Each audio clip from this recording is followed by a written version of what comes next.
If Shedeur Sanders and Cam Ward are the only two quarterbacks for the 2025 NFL draft class that have first-round grades, will they be trucks, hitches, or trailers? We're going to categorize and tear off this quarterback class coming up next.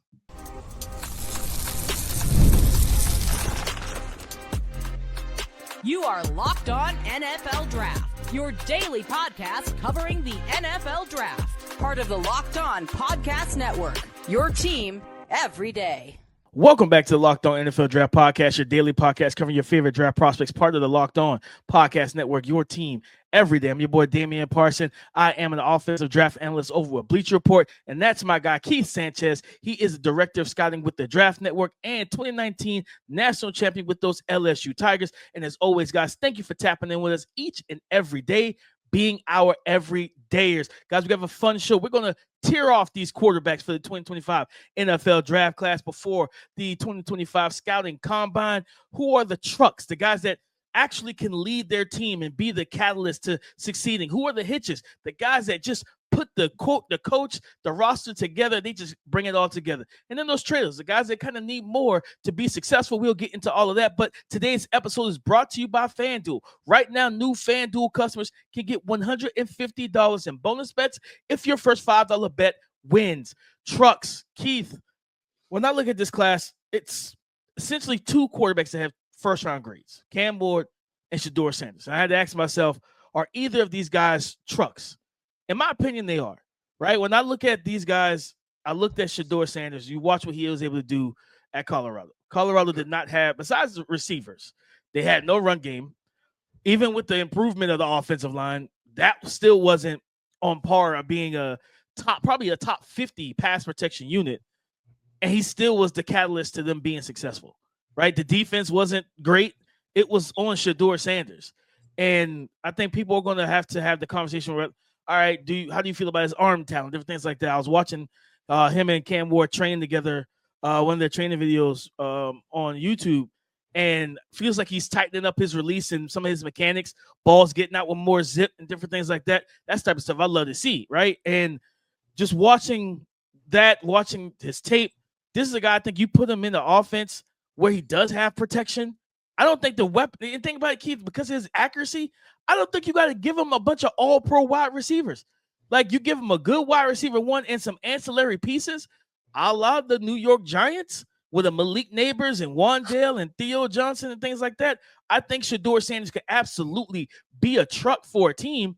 And then I look at Cam Ward, and I was like, you watch Miami, it was Cam Ward a bust every single weekend, where it was like, if Cam Ward doesn't put up 35, the defense is going to give up 38, right? It was what it was.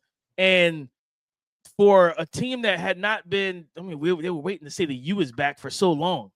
And for Cam Ward to come in there and really take control of that offense, be the veteran, be the leader in that locker room, accuracy is there, the tools, the physical tools, the ability to play in structure and out of structure is there for him as well. That this is a full-fledged playmaker. I think this guy's an actual truck as well.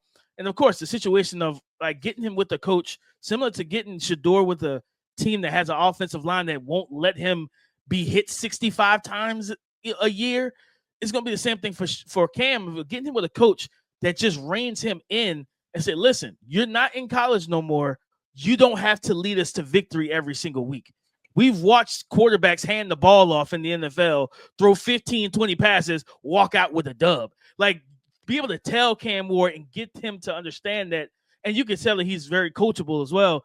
But you can tell he hasn't been coached on that. It's like, hey, Cam, lead us. And I think the right NFL coach, an offensive coordinator, be able to tell him, dial it back. We got you. You have playmakers around you. I think those are the two, in my opinion. I know it may not be a consensus thing. Those are the two trucks in this draft class to me. All right, DP, let's get into it, right?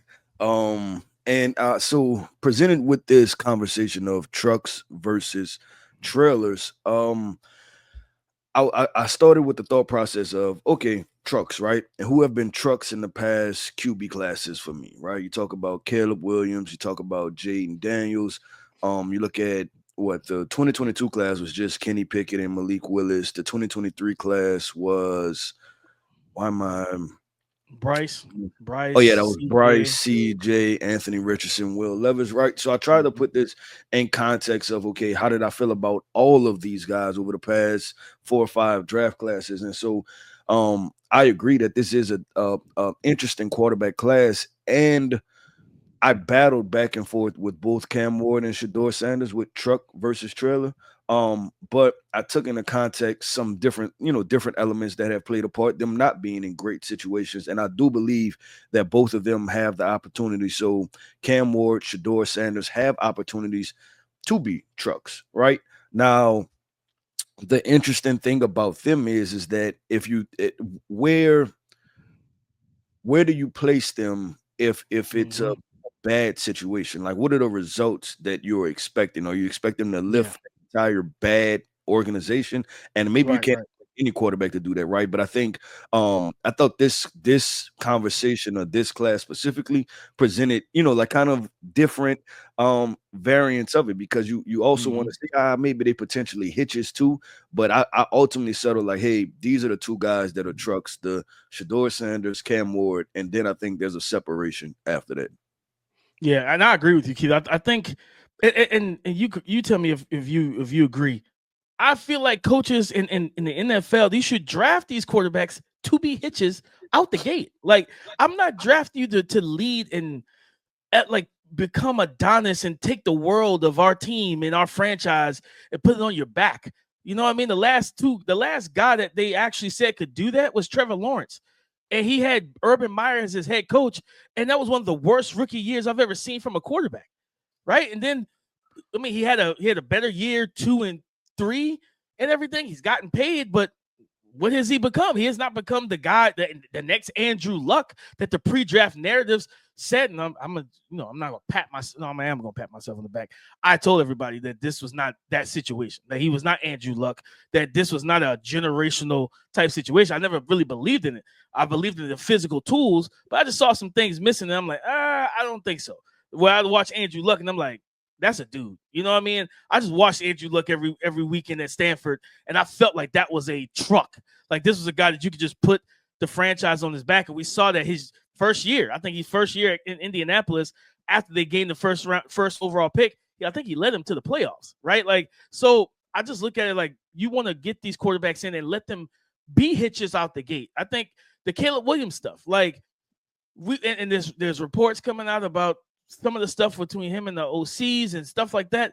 That was a bad situation. It was a situation that Justin Fields was in, truthfully, a couple years prior.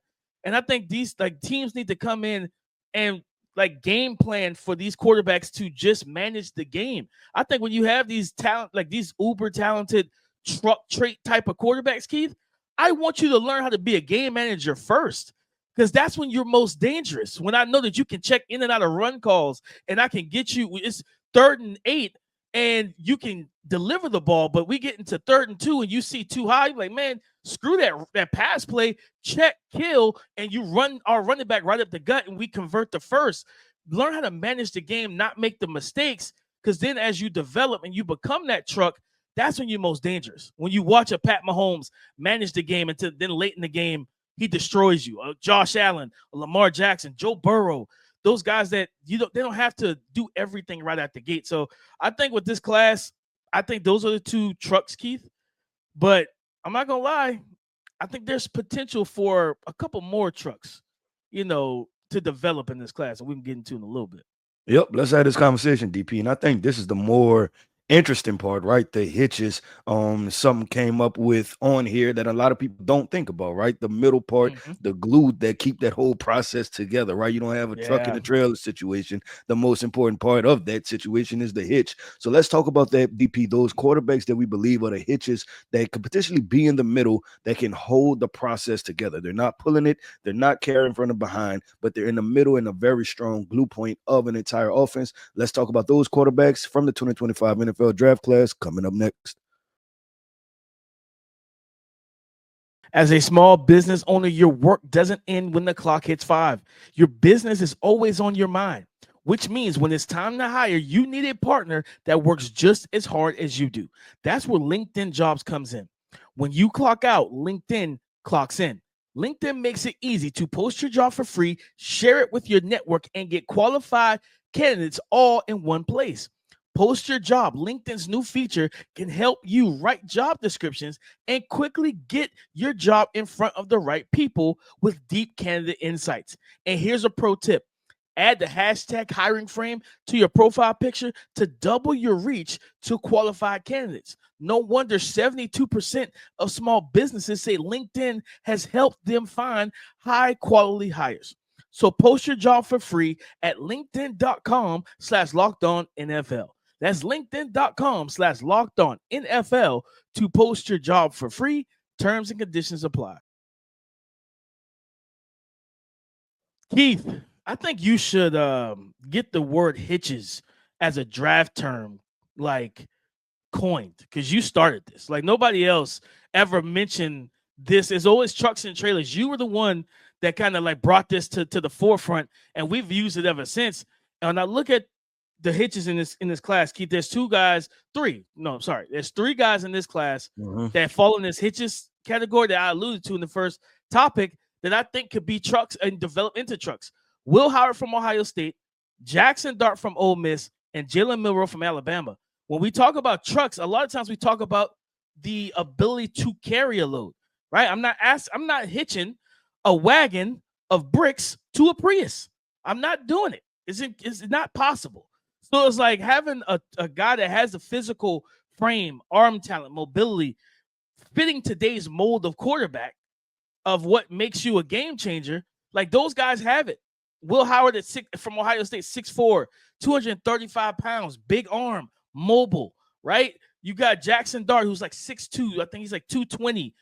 He's got a strong arm. He's also mobile, can do different things in the QB run game and QB power. He can create with his legs. And then, of course, Jalen Milroe at 6'2", I think he's 220 as well. He's got even though people like variance on him, he's got a rocket arm. Like he is a shot taking quarterback. When he lets it rip, he lets it rip, and he's the most athletic quarterback and runner in this class. He's the best runner in this class as well. I think those guys fall into situations where the coaching staff developed them mentally, and then you also have the pieces around them, the ancillary pieces. I think all three of those guys could potentially become trucks. But right now, I think you're drafting them to be a hitch. Now, I think, we did the episode, I feel like probably 2 months ago. Jackson Dart is very similar to Bo Nix to me, to where you got to fall for Jackson Dart, you got to fall with the right play caller. You know what I mean? I don't think Bo Nix would have been Bo Nix in Washington with Lane Kiffin and that offensive line, right? He had the best protection unit in the NFL in 2024 for Denver. Their offensive line was the best pass protecting offensive line in the league.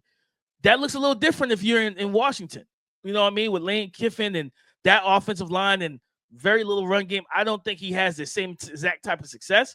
Or in any other, New England, same thing. Like, could I see Drake May balling out in Denver with Sean Payton? Yes. I think Jackson Dart is going to be a very play caller, OC heavy landing spot. But I think him, Milroe, and Will Howard could become trucks. Yeah, so if I had the hitch part of this, I think it's those three guys, right? And you battle with it, like much like the truck part, right? Is that the upside, right? And the upside that these guys are guys that can carry a franchise. But right now, I think entering the NFL, they are hitches, right? And I'm glad, with the Will Howard situation, because I know a lot of people thought I was crazy when I first said that Will Howard was a good quarterback or could be a really good NFL quarterback, right? But people have come around now, and now you see all the different takes about where he can go. But DP, having a conversation with Will Howard, Jalen Milroe, it's the physical tools and then placing them in situations. And I think back to Russell Wilson, right? You think of Jalen Hurts, you think of Will Howard with the Josh Allen comparison. And I think it's the same, that Josh Allen probably entered the NFL as more of a hitch type of guy that needed the ancillary pieces. We didn't see Josh Allen really take that all Pro Bowl-esque type step until I believe he got Stephon Diggs, right? And that might be what it takes for these quarterbacks, is you need really good situations. The Philadelphia Eagles for Jalen Hurts, It's a really good situation from a play calling standpoint, right? From a roster standpoint, as far as he's surrounded and insulated with good pieces. Now, I think Jalen Hurts is a really good quarterback, right? So that's not me knocking him. That's me just like looking at the Eagles roster in totality and the fact that he went in the second round, but this is his second time making it to a Super Bowl, right? So that's awfully important. And then you look at a couple other quarterbacks out there, maybe you want to put a Brock Purdy in the Hitch conversation, right? As far as having those guys, when you have really good pieces, you perform at a really high level. When you don't, it's the ability to gain wins struggles some, right? And so I look at those guys and I definitely put them in the Hitch category. The one DP that I'm not all the way sold on yet, and I know I have to go through the process, right? I have to go through the process of scrubbing, right?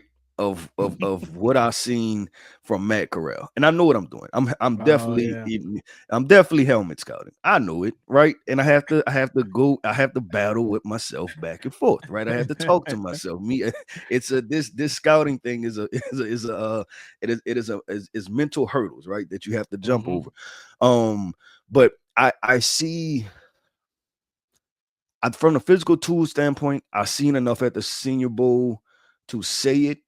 But I think with quarterbacking, and you tell me how you feel one way or the other, but I feel as though with quarterbacking, the neck up stuff is the 80% for me, right? Like the other part, you can you either have it or you don't, but the quarterbacking from the neck up mentality, how you handle pressurized situations, moments, being able to deliver, schemes, understanding things, like that's the 80% for me. And that's the part where I still have so many questions. And I even you went to Bo Nix. I went and watched because obviously, he was a surprise guy, I think probably for the entire draft community, right? That he played this well this early, right? For Denver and was able to get them to the playoffs. I went back and I watched Denver's offense. And I don't know if you did the same, but from that, I seen a lot of different college elements to it. And that's credit to Sean Payton, but also I was like, okay, they placed him with things that were familiar with him, right? Quick screens and go balls. And so, and casually throw something across the middle of the field. So if putting Jackson Dart in the Bo Nix conversation, he's going to be another guy where it's extremely important on where he lands. No, 100%. I watching that offense. Sean Payton was in his bag like all 2024. Like he was absolutely in his. And you know what, Keith? It's crazy that we are giving him credit for doing what you're supposed to do. He just put his quarterback in the positions to be successful, right? Like so that's why I give Greg Roman so much credit just for doing the simple stuff. Like, Lamar can run the football, let him run the football. That's why I give Shane Steichen and Nick Sirianni. You grab Jalen Hurts, it's like, just put him in a situation that's good for him. So I agree with you with the Sean Payton thing. It's like we shouldn't give him credit, but we just seen them mess this up time after time. So many coaches in the NFL do it, Keith. Like it's just, I always say this: like, don't draft a round peg to put in the square hole. If your offense is a vertical shot taking offense, why am I drafting a quarterback that is a timing and rhythm underneath quick game quarterback? It doesn't make sense. If I run that timing quick game offense, why am I trying to force the vertical shot taking quarterback into that offense so quick? Like it just. Shout out to Sean Payton. He did exactly what he needed to do for Bo Nix. And I think, to your point, Keith, he put in. I think what we saw from Denver is that we saw Oregon Bo Nix. We saw the Oregon version of Bo Nix 100%. For the Denver Broncos. The things that people criticized him on, like being checked down Charlie and taking the quick routes and things of that nature. Guess what? That worked. Like Sean Payton says, you know what? I kind of did this with Drew Brees at times too. And I'm going to run it with you as well and devise and like curate this plan with some college schematics to it. And then when we do want to get a deep ball, we got Marvin Mims, we got Troy Frank, we got some guys that can get vertical, and we'll take those shots because it's so. I always looked at what Tom Brady was able to do. I always say this with quarterbacks: learn how to be the Tom Brady, learn how to take the boring play, because if you keep taking the checkdowns long enough, those safeties start creeping up. They trigger downhill quicker. Then you get the seam route to your tight end. Then you get the go ball or the slot fade, you know what I mean, and be able to get the one-on-one vertical rather than them being in too high and you keep trying to chuck it downfield. hope Shane Steichen is listening to this. Like, do those type of things. Like, let's check it down and do those type of things to force the defense forward. And I think that's what Sean Payton was able to do. And when I look at Jackson Dart, he does similar things well. That first read, he hits. The quick game, he hits.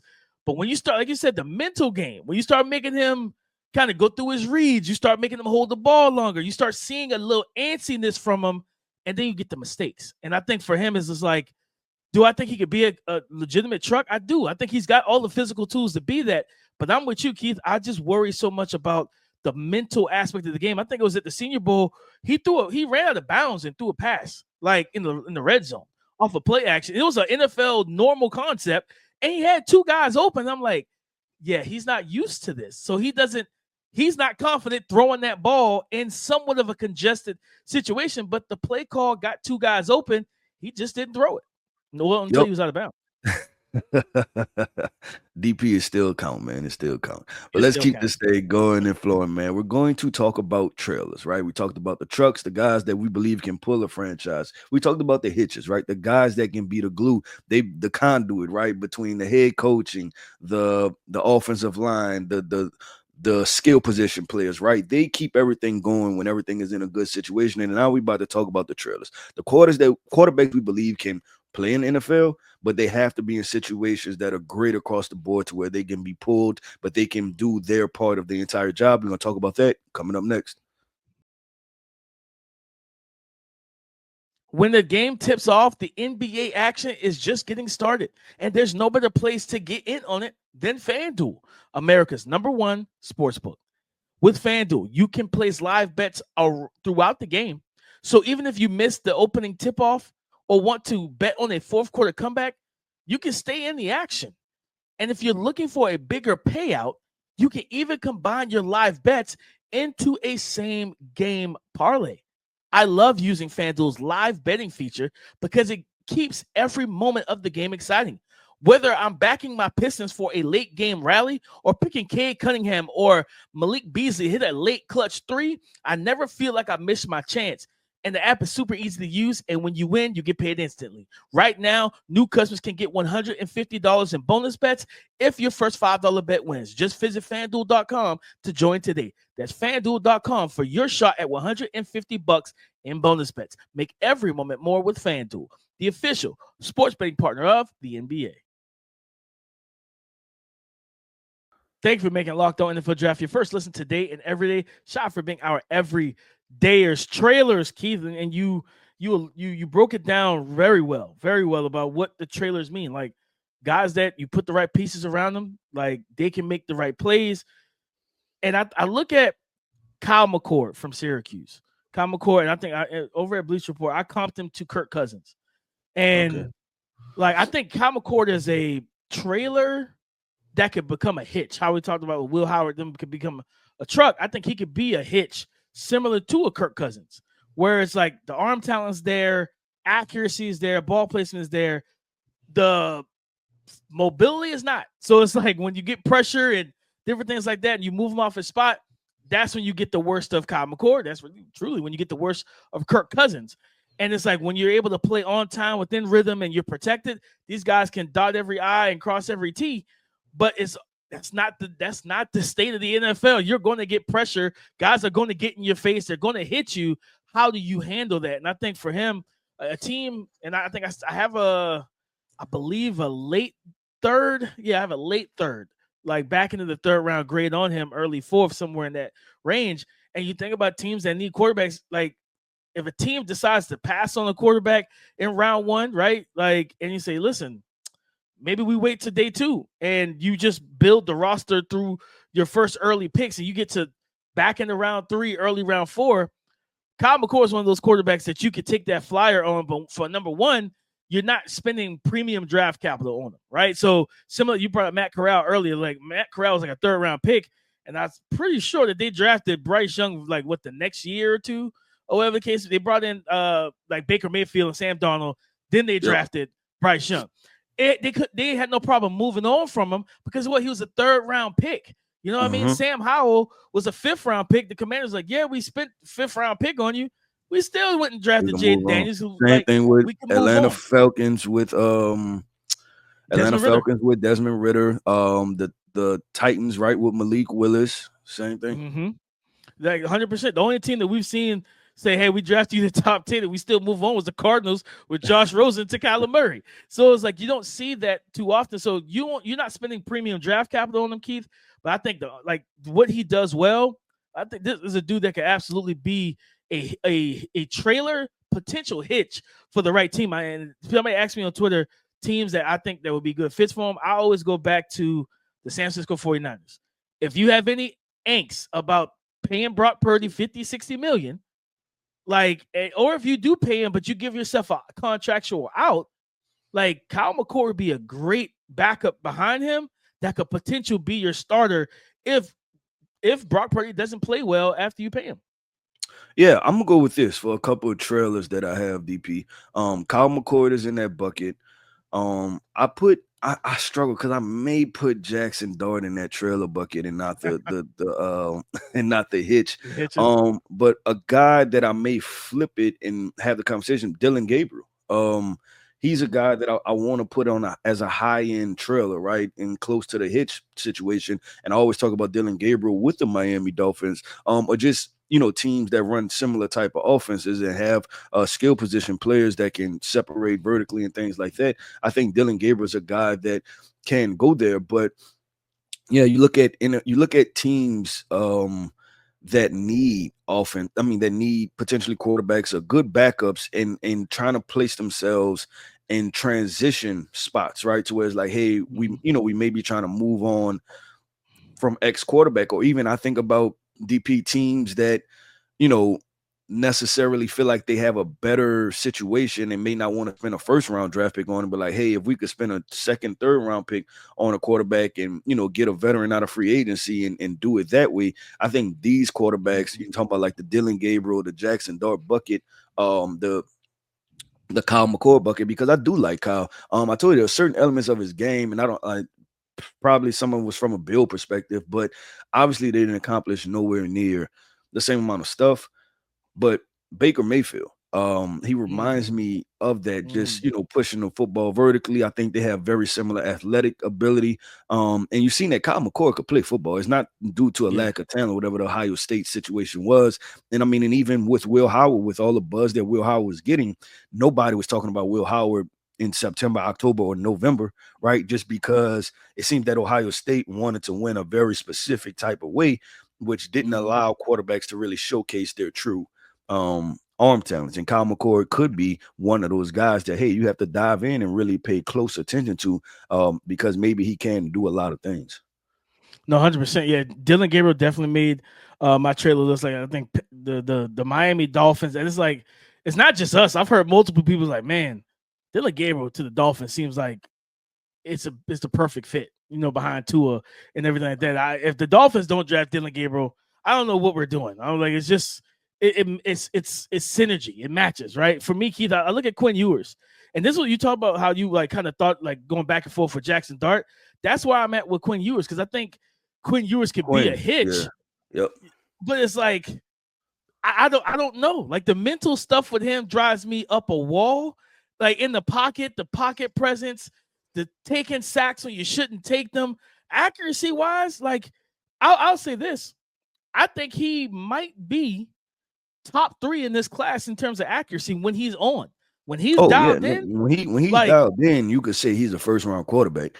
And then there are things that happen that you scratch your head, right? And it's like he goes through like highs and lows. He goes through highs and he'll go through 2 quarters of being a first round quarterback, go through a quarter of being a 4th, 5th round quarterback, and then finish the game as a 2nd round quarterback. And you look at it and you say, what do I do with this? I think like probably putting like the total experience, the Quinn Ewers experience, was the Arizona State game in the playoffs, right? Yeah. Where it was like, what, you scratch your head, you're like, what are we doing? Then he makes a couple good throws, then he follows it up with all-time throws, and you're like, okay, now what do I do with this, Quinn? It's definitely Dr. Jekyll, Mr. Hyde.